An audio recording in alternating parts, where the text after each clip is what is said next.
Oke, saatnya numpang algoritma biar video ini viral dan memberikan banyak AdSense ke gua. Mari mencoba Bittersweet by Najla.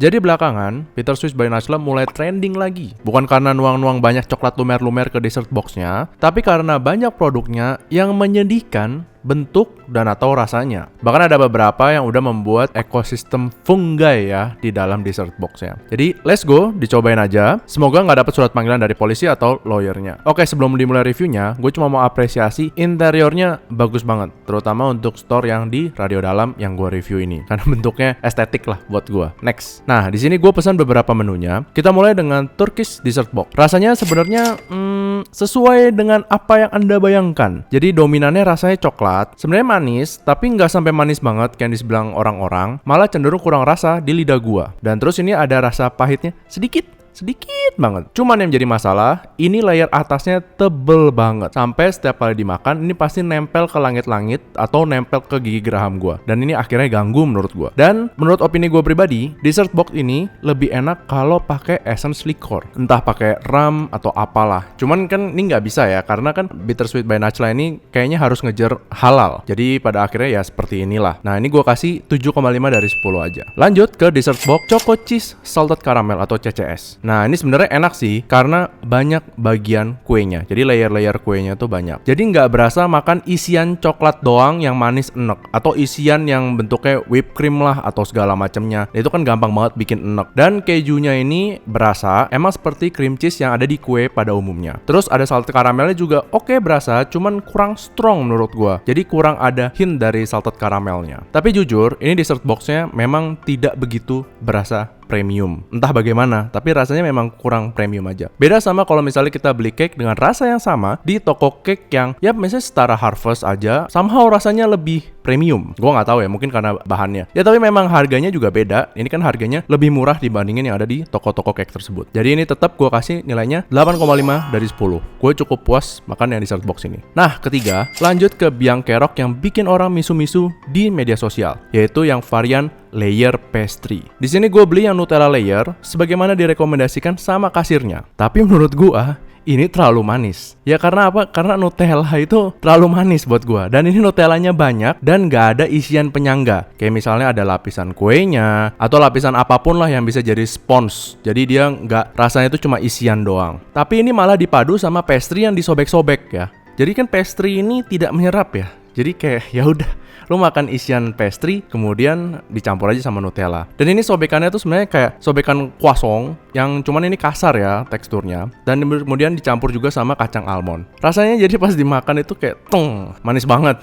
Dan ada tekstur kasarnya. Kalau habis beli terus langsung dimakan, oke lah. Cuman ini kalau udah masuk kulkas, terus kalau misalnya Nutellanya atau isian lainnya lah, Cadbury atau Toblerone atau segala macamnya, kemudian mengeras di dalam kulkas, ya wassalam lah pastinya. Ini gue kasih 6 dari 10 dalam kondisi fresh. Kalau misalnya nggak fresh, menurut gue sorry, mending gue nggak usah makan aja. Terus nyobain juga yang varian cookie-nya, yaitu Snack Talk Coco Cookies Pink Cheese. Nah lo kan, gue beli karena tertarik sama warna pinknya aja sih. Tapi pas buka wadahnya, kok perasaannya jadi nggak enak nih. Kalau lihat warna pink gini kan gue mikirnya, wah kayaknya kayak rasa Pocky yang dicairin gitu ya. Jadi mirip-mirip sama rasa strawberry milk dari Cecater Race lah yang pernah gue review. Lah ternyata pas gue buka, ini ternyata baunya butter coy. Jadi baunya sangat asin. Dan ternyata pas dicicipin, waduh rasanya asin banget. Parah, asin banget, asin butternya not in a good way. Sedangkan ini cookiesnya biasa aja, nggak bisa nolong sama sekali dari pink ini. Kemudian juga Coco Crush-nya juga ganggu. Jadi varian ini bener-bener nggak gue rekomendasikan.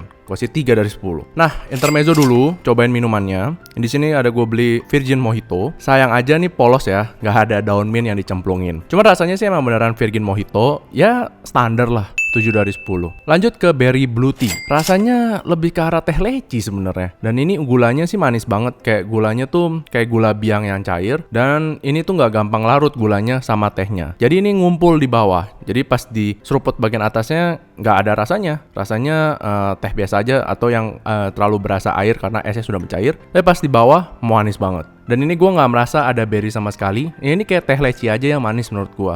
Gue kasih 6 dari 10. Nah, buat ngimbangin, gue juga beli makanannya yang asin. Gue coba deh chicken cordon bleu-nya. Ini gravy-nya terlalu asin dan berasa mecin. Sedangkan daging ayamnya terlalu tebel untuk sebuah cordon bleu menurut gua. Mungkin karena bentuknya silinder ya, bukan yang bentuknya pipi. Tapi ya ini sih kurang buat gua.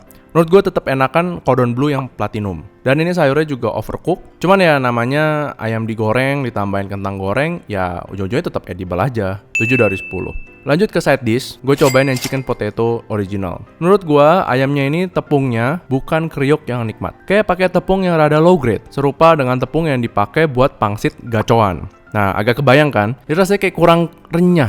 Dan bubuknya ini bubuk barbecue yang biasa dipakai abang-abang jualan cimol kentang. Ya sebenarnya nggak masalah sih. Tapi ya ini standar makanan kafe tingkat menengah aja. Gue kasih 7 dari 10.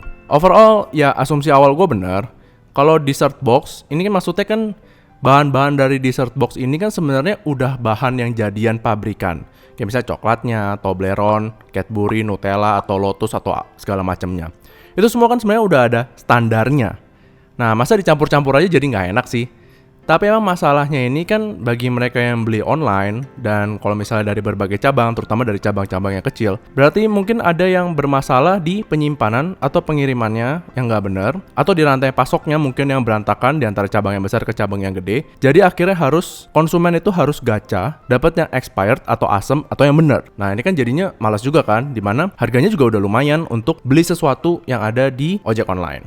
Nah, terus untuk varian yang layer, menurut gue sih emang udah gak ada obatnya. Saran gue discontinue aja produk yang kayak begini. On the paper doang mungkin enak. Pas dimakan ini jatuhnya manis celekit aja. Terutama yang Nutella ya. Dan dimana ya gue sendiri udah selesai lah fase-fase makan Nutella. Dan sedangkan puff pastry-nya, ini menurut gue jadi bom waktu kalau disimpan dalam waktu yang lama sama konsumen. Karena kalau misalnya udah membeku atau udah gak fresh lagi pastry-nya, jadi rasanya yang dari yang kasar, makin kaku lagi, makin kasar. Jadi makin gak ada nikmatnya ketika kita makan. Sisanya makanannya standar kafe-kafean yang ada di ruko. Menurut gue nothing special. Yang bagus itu adalah dekorasinya. Dekorasinya sekali lagi bagus. Gue suka nih pemaduan warna hijau dan pink ini. Oke lah, nggak alay. So, apakah worth it untuk dibeli? Buat gue nggak pribadi. Cuman kalau misalnya kita perlu untuk beli hampers buat orang yang kita nggak deket-deket banget, kayak misalnya beli sesuatu buat kolega atau buat tim divisi lain gitu, nggak jelas gitu, ya bolehlah kita beliin dessert box ginian, satu aja yang gede. Tapi kalau buat dimakan sendiri, buat keluarga kita sendiri, menurut gue mending nabung sedikit lagi, terus beli cake dengan rasa yang serupa. Karena lebih nampol dengan rasa yang lebih premium. Jadi gitu aja review kali ini. Semoga mencerahkan dan semoga gue tidak dilayangkan gugatan ataupun dilaporkan kepada polisi. Dan jangan lupa like, subscribe, dan komen. Dan ciao.